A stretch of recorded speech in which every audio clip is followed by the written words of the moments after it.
Dylan, why don't we go ahead and get started? All right. Hello, everyone, and thank you for joining us this afternoon. You are tuning in to the Q4 webinar for the Affordable Solar and Storage Pre-Development and Technical Assistance Solicitation, or Pre-Development Program for short. My name is Dylan Cunningham, and I'm an Assistant Project Manager on the New York Sun team at NY-SARTA. And we're excited to get started today. But before we do, I'd like to share some webinar housekeeping before we start. So for everyone's awareness, all participants will remain muted during today's webinar. If you have a question or a comment, please use the Q&A feature at the bottom right-hand side of the WebEx, and we will answer questions or address any comments at the end of the webinar. We are also recording today's presentation and webinar, and we'll post that as well as the slides that we're going to go through on the pre-development program webpage for your reference afterwards.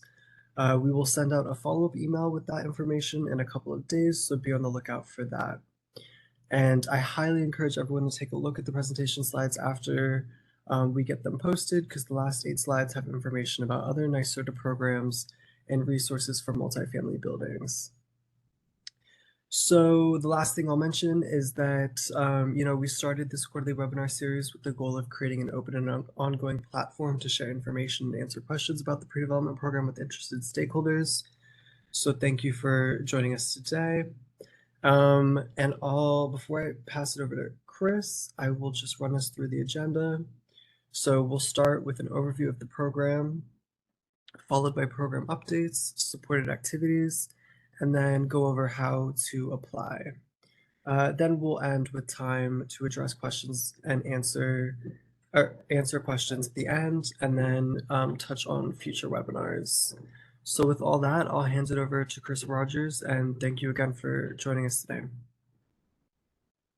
Thanks, Dylan, and thank you to everyone for joining this quarterly webinar, the last one of 2022. Next slide. So for those who are unaware, the pre-development program is part of the overall New York Sun, which is a NY-SARTA initiative that provides incentives for all new grid-connected solar projects in the state of New York. It's part of our current goal of installing 10 gigawatts of distributed solar by 2030. The pre-development program is a key pillar on the solar side of the sustainable or the solar energy equity framework, which focuses on implementing the goals of the Climate Act of providing 40% of the benefits of all of our overall projects and funding towards low to moderate income communities, disadvantaged communities. Next slide. The pre-development program itself, it was relaunched a couple of years ago and should run through essentially funding projects through the end of the current target of 2030 for the 10 gigawatts of distributed solar, providing grants going up to $200,000 for the early stage development of solar and or storage projects that are benefiting affordable housing. These should be community-led projects that are owned and managed by operators of affordable housing or led by community-led groups that are working closely with low to moderate income communities. Next slide. The way that the review process is intended to work is that we review applications on a calendar quarterly schedule, which is why we've scheduled these webinars to keep the program top of mind.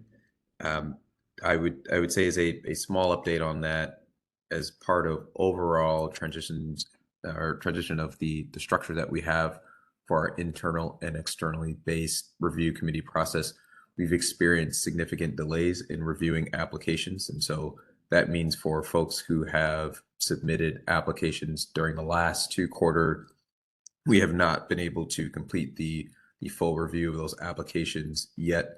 The program is still, though, intended to provide support to these projects. And so I would encourage you to continue to submit applications under this program. Next slide. As I mentioned, we have sort of signposted out calendar quarterly application deadlines. The most upcoming review period would be the end of this year, December 31st, although we will be reviewing applications that have submitted via previous quarters. The next upcoming major review deadline would be at the end of March, and then June, September, so on and so forth.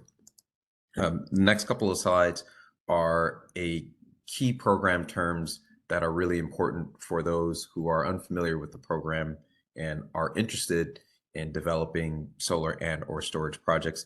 The first one is regulated affordable housing. The intended beneficiaries of grants under this program are either regulated affordable housing structures, or they can be low to moderate income households that are located anywhere within the community. When we talk about regulated affordable housing under the solar programs at NY-SRPD, what we're speaking about are multifamily housing, or they can be single family housing portfolios in the upstate region that are operating under some form of regulatory agreement with an oversight authority. Those are typically at the federal level. That can be HUD, Housing and Urban Development. There can also be at the state level, New York State Homes and Community Renewal, projects that are based in the Con Edison service territory, so New York City or Westchester County. Those are typically supported by Housing and Preservation Development, the New York City agency.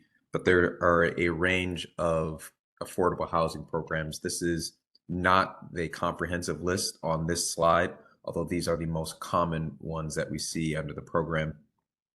Next slide.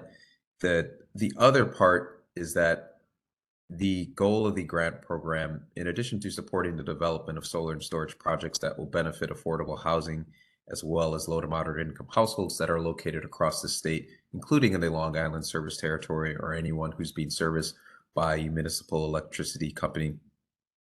The goal is to connect community-led projects with the sort of expertise that is required to develop these sort of large scale projects. And so that brings in technical service providers that are typically part of an application. They can be the leaders of the application, but when we talk about a technical service provider, that can be a range of developers or firms that are working, and the next line is the key part there, in partnership with. A key component of any successful grant application is that a community-led organization that is working closely with either disadvantaged communities, low to moderate income households, or a direct manager or owner operator of regulated affordable housing is part of the overall grant application. There's been a lot of interest over the years in more technical service provider type of firms, either engineering firms, who have not identified a partnership organization and a community-led organization, or a manager of affordable housing that are seeking funding for those projects.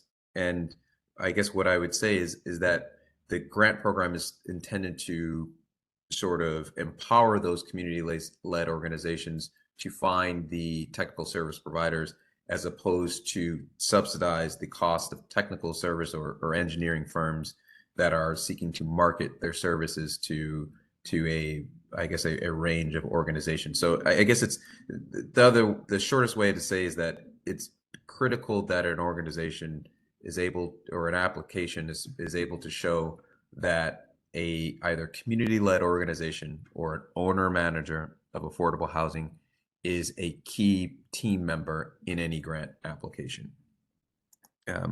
Next slide. Now we're going to get into some program updates, and there are at this stage, I guess this is sort of a preview of upcoming updates that will likely impact the pre-development program significantly. Next slide. Those are basically, we're still in the process of adjusting to the April order from the Public Service Commission that provided a significant bump in funding, as well as articulating new programs and incentives towards the goal of installing 10 gigawatts of solar by 2030. But the most significant, or I guess equally significant development in recent months has been the passage of the Inflation Reduction Act, which contains a range of proposed new incentives that would impact both solar and storage projects, particularly those that are benefiting regulated affordable housing and low to moderate income households. As a result of the sort of, we're certain in everyone's in a holding pattern where we're waiting for guidance from the Treasury Department regarding what the full rules will be for specifically the investment tax credit impacting solar and storage projects, as well as direct payment towards nonprofit entities, which would appear to cover a range of affordable housing organizations. And in light of the potential significant impacts, that is for those who have signed up for the solar announcement news or newsletter and receive those notifications from NYSERDA, then you're likely already aware that we have paused the community adder in the Con Edison region. And we're also currently waiting to issue new rules for the community solar incentive, the inclusive community solar adder, which is focused on providing an additional incentive for community solar projects that allocate an added capacity to either disadvantaged communities or low to moderate income households. There's some overlap with the inclusive community solar adder, or the ICSA, and the pre-development program, in that a project that is receiving the added incentives, that is a community solar project under the ICSA, provided that they meet a slightly enhanced savings criteria, that type of project would also be eligible for support under the pre-development program. And so right now, NYSERDA is in the process of pausing and examining. We're sort of just waiting to see what the full rules will be for under the Inflation Reduction Act, because that will impact what we're able to I guess fully design the incentives for the inclusive community solar adder and for the community adder. The next slide also is perhaps some of the most significant updates that will impact pre-development projects that are in the Con Edison region, which is the new incentive structure for smaller projects. Specifically, we've increased the incentives for projects that are under 200 kilowatts, as well as those above 200 to the 1 megawatt size. If you follow the incentives and dashboards NYSERDA closely, then you're likely aware that the small non-residential block is also I think it's over half full, and so you should look out for some updates from us soon on the future megawatt blocks under that category. Next slide. The last slide that I just wanted to touch on, because I think it's important. There's I guess it takes some time for this information to filter out, but we did increase the incentive in the Con Edison service territory for projects or solar projects that are built on regulated affordable housing. For community solar projects, provided that they did not receive the community credit, they can now receive a $2 a watt incentive. For projects that are either on site or potentially remote credited, those projects are eligible for a higher incentive of $1.60 a watt. I will note that there was no pause to the multifamily affordable housing incentive alongside the pause to the community adder. The intent right now is to make sure that, and as we've stated this multiple times, is to automatically adjust and maintain the multifamily affordable housing incentive, so that any team or project team that is working on developing a project that is built upon regulated affordable housing can have a little bit more predictability as to what the overall NYSERDA incentives will be. And I guess that's a long way of stating that the way that this incentive works is that a project that's built on affordable housing in Con Edison, they're still going to receive either $1.60 a watt or $2 a watt. A project that is in Long Island or the upstate region is still going to receive $1 a watt, provided that it meets the specific criteria of being sited upon regulated affordable housing. Next slide. So I'm just briefly going to go through the supported activities under this program. So I think the shortest way of talking about the pre-development program is that it provides early stage development support. That can include the design of the overall business model, the identification of the appropriate project team, either in terms of doing some sort of solicitation or bid to find the appropriate services of perhaps an engineering firm, or excuse me, a developer of the solar storage project.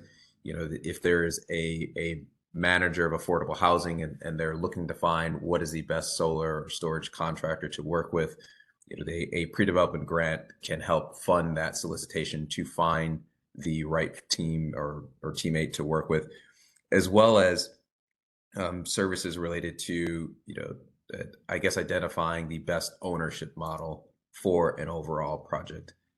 Next slide. This is just a continued list of the type of activities that have been supported in the past under pre-development grants, including assessing the overall project economics, assessing the potential for resiliency enhancements for regulated affordable housing. And I guess one thing that I would note is that in the past, in terms of a significant part of pre-development grants have been focused on finding financing for a project, specifically identifying tax equity investors. And that sort of, it's unclear how significant that will play a role in the future in light of the proposed changes in the Inflation Reduction Act, which appear to enable nonprofit entities to receive the value of the investment tax credit, either if it's going to be a low income benefit project, potentially 50% of the value of a project would be paid directly, which would seemingly negate the need for a tax equity investor. And so that will be something to look at going forward. I guess if you're currently planning on using the sort of traditional model of finding a tax equity investor, that may no longer be necessary. And I guess if those sort of activities are included in an overall grant application, then you can anticipate that there would be questions from the reviewers of that application as to how it is that, going forward, this is still the best overall business model in light of the opportunities for direct payment. The next two slides before we jump into the Q&A are just about how the application, or how you submit an application. And so there's two websites. There's one, there's a summary page for the pre-development program, and there's also the broader funding opportunity page that's similar to the other program opportunity notices or PONs that you see at NYSERDA. On the full funding opportunity page, that contains the full description of the program rules, the attachments, and everything that you would need in order to submit an application. The actual applications themselves, they're done entirely online. You submit an application, you upload the documents, including any letters of support. There's the project detail and work plan, a proposed budget. You upload all of that, and that will automatically, once you've submitted an application, you should get an automated notification letting you know that your application has been submitted, and you can re-download that and share that with anyone in case you need access to those documents. That also means that if you need to resubmit or make corrections, there's a fairly low barrier to resubmitting the applications. And with that out of the way, we're going to transition to the Q&A portion. of this. I'm going to give take a few seconds to go through and review the questions. I believe Dylan mentioned this at the top, but if you've joined late, you should see in the WebEx portal a Q&A box, which you should add your questions there. I believe you have the option of sending them so that everyone can see, or you can send them individually, just so that the panelists, myself and Dylan, can see. So we'll give you a few seconds to review the questions that have come in, and then we'll jump into that part of this webinar.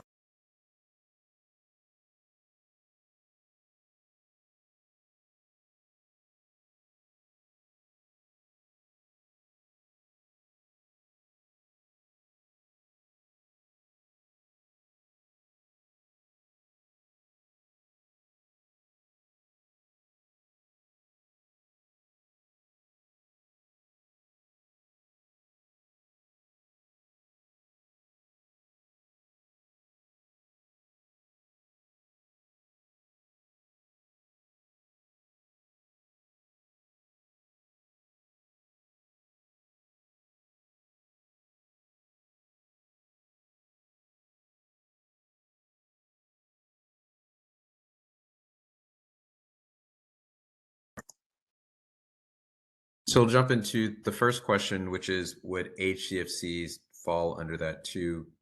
I'm assuming that question is inquiring about some of the new proposed rules under the Inflation Reduction Act. Specifically, I guess if that question is about the direct payment under the Inflation Reduction Act, which would allow nonprofit entities to receive the investment tax credit directly, that's among the unknowns that we're waiting for guidance from the Treasury Department on. Whether an HDFC qualifies under that, that's not something that anyone is aware of at that time, but hopefully we will get specific guidance. And if the eventual longer guidance that is provided from the Treasury Department does not include that, then hopefully there will be opportunities for additional clarifications that likely groups, including NYSERDA, would inquire about.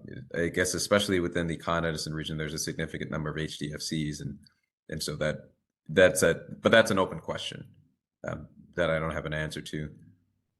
The next question is, will there be updated opportunities for funding for interconnection process now that's available through the? I'm unaware of any upcoming solicitations or programs from NYSERDA that will provide support for interconnection.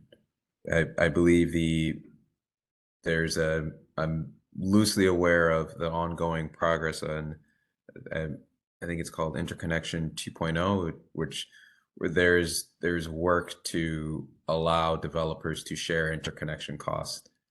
But I can say from the pre-development program perspective, there's not likely to be a change in overall program rules that would allow those costs to be recovered under this grant program. Next question, for community solar over a megawatt, could you qualify for both the LMI adder and disadvantaged communities adder? I guess if that's for the inclusive community solar adder, then there are specific program rules. What will be announced and what the criteria will be in round 2 of the ICSA, that's to be determined, and we'll have to wait for the full rules from the Treasury Department before we issue those rules. There was a comment process where we received comments on that. For the LMI adder, if that is referring to the multifamily affordable housing adder, as a practical perspective, there's unlikely to be any 1 megawatt projects that will fit directly upon multifamily affordable housing. There is a cap. If that's the LMI adder that you're referring to, there is a 200 kilowatt cap though. So the entire 1 megawatt would not be able to receive that. But I guess if you can fit 1 megawatt, 200 kilowatts of it would receive the higher multifamily affordable housing incentive. Otherwise, the subject to funding availability and meeting the other criteria, the entirety of that community solar project, again, provided that it was targeting disadvantaged communities, would be eligible for the inclusive community solar adder. What percentage of an array has to be dedicated to LMI to qualify for funds? As the purpose of the pre-development program is the benefit of affordable housing, it would be incumbent upon any application to show that that is the primary intended beneficiary of any grant project that is seeking funding. And so there's not a minimum percentage, but a project, if there's a community solar project that is only tangentially intended to focus upon low to moderate income households or affordable housing, then it would be less likely to receive support under this grant program. Can a nonprofit establish a small array that the community can benefit from, and if so, what percentage? Or I guess that's going. Yeah, the answer is yes. If there is, yeah, I guess if there is a community-based organization that has a demonstrated constituency and work history with disadvantaged communities, low to moderate income households in their area, and they're seeking to develop a community solar project, a pre-development grant that is perhaps exploring the securing of the site, identifying where it can be built, finding the right developer. That's a fairly straightforward pre-development grant application. And then the part about the percentage has to be dedicated. Again, it would be incumbent upon the applicant to show that the project itself is intended to be a low to moderate income or disadvantaged communities focused project, and as opposed to a sort of an afterthought that is allocating some percentage but is really trying to do something else. And I'll pause there to check out more questions.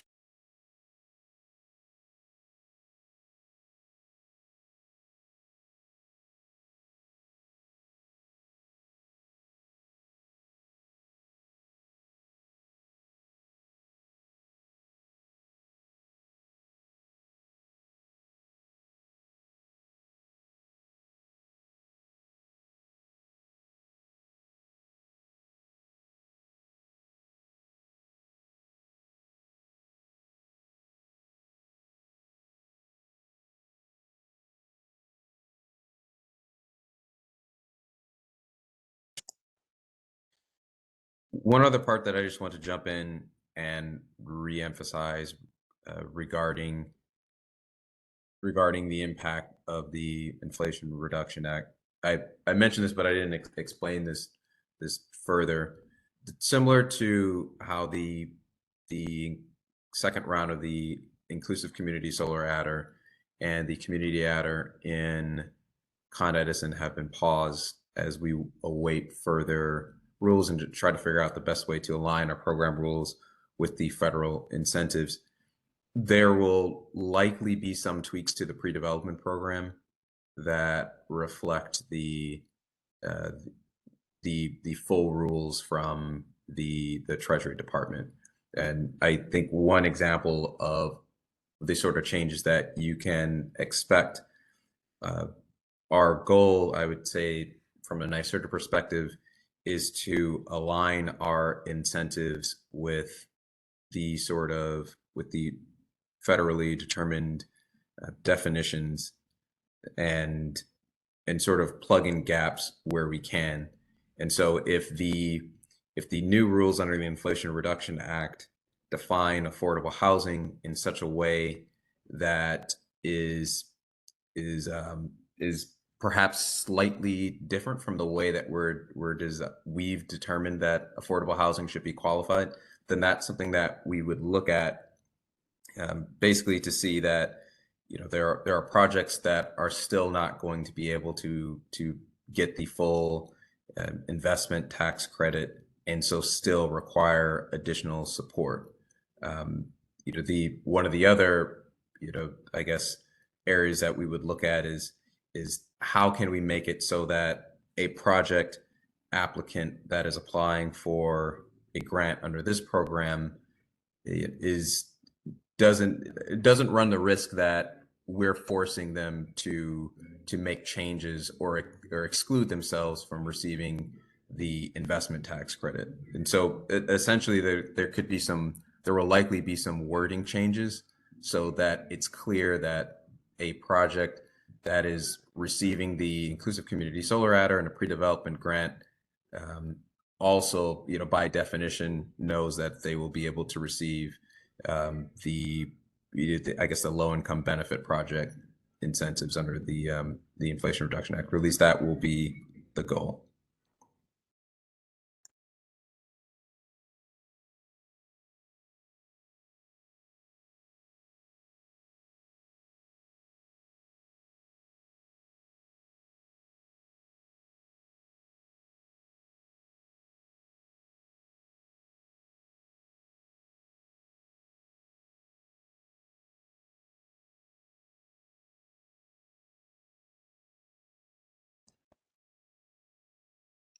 Dylan, are you receiving any, or you received any separate questions on your end?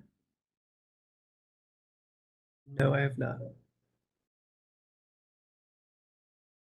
All right. Well,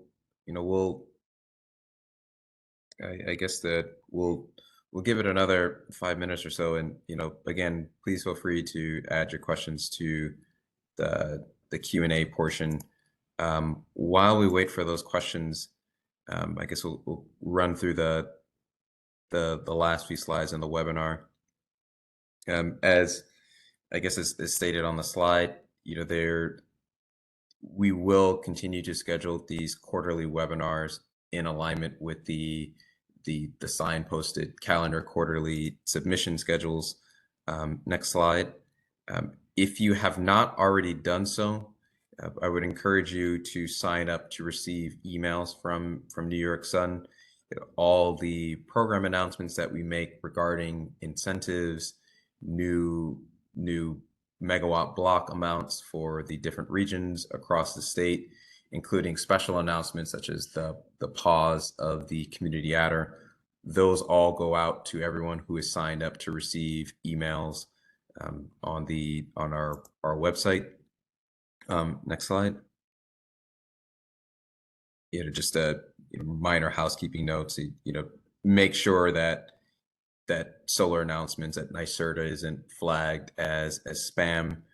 We try not to send out too many emails, but as the solar market is fairly dynamic, the different times of the year, you're going to be a number of messages that go out, but it's also important so that you can continue to stay up to date.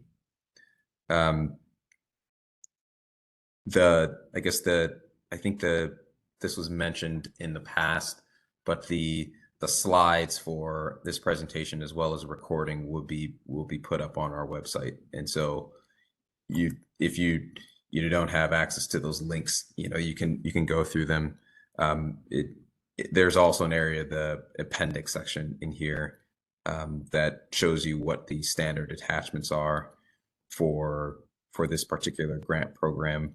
And Dylan, if you can fast forward to the other sources.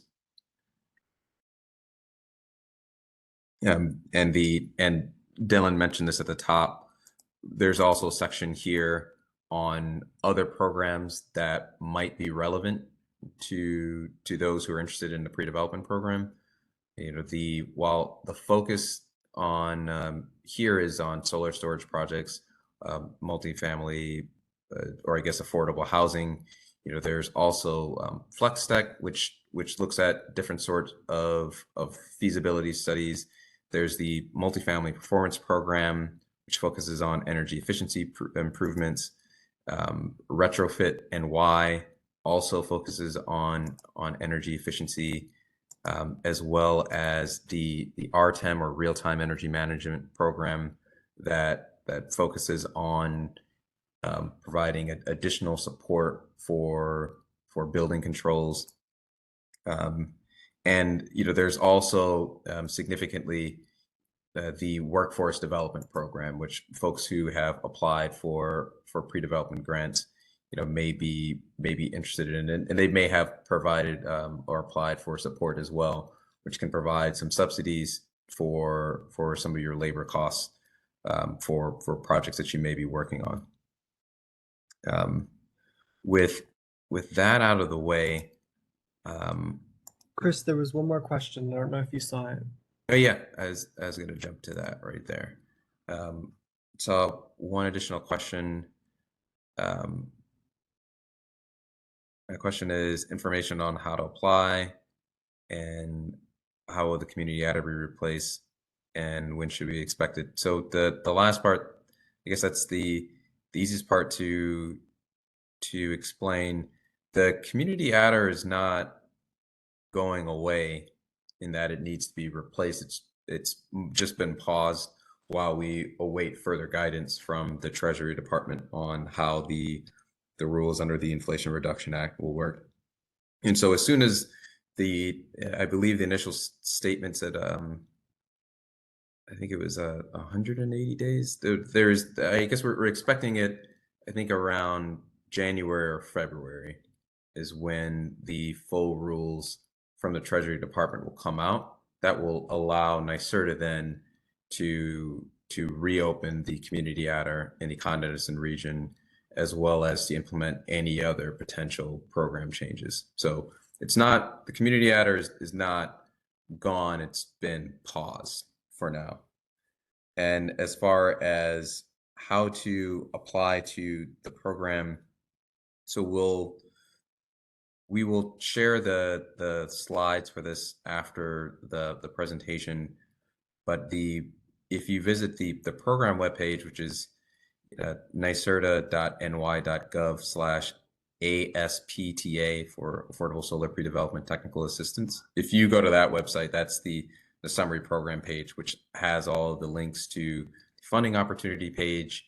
The entire application process occurs online for this. There's an online portal, and you have to upload your documents and your application there. I guess if you have any issues accessing the online portal, you're free to, or you're welcome to send me an email after this presentation. My email address is my first and last name, Christopher.Rogers@nyserda.ny.gov.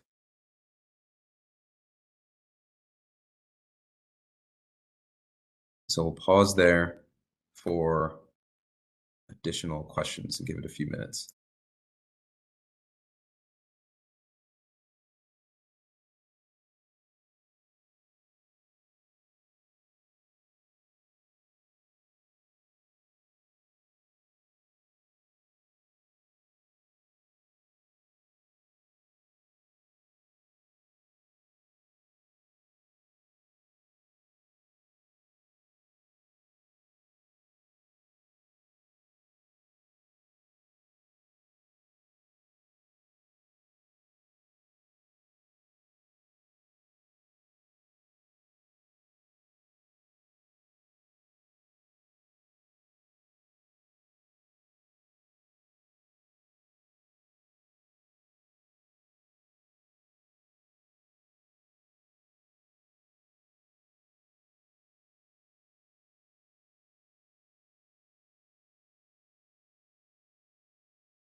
So I guess if we're not seeing any questions, we can give everyone here the rest of the hour back. Again, please feel free to send me an email at christopher.rogers@nisorder.ny.gov if you have any question about the content of this presentation. Thank you all for joining, and enjoy the rest of the week. Thank you, everyone.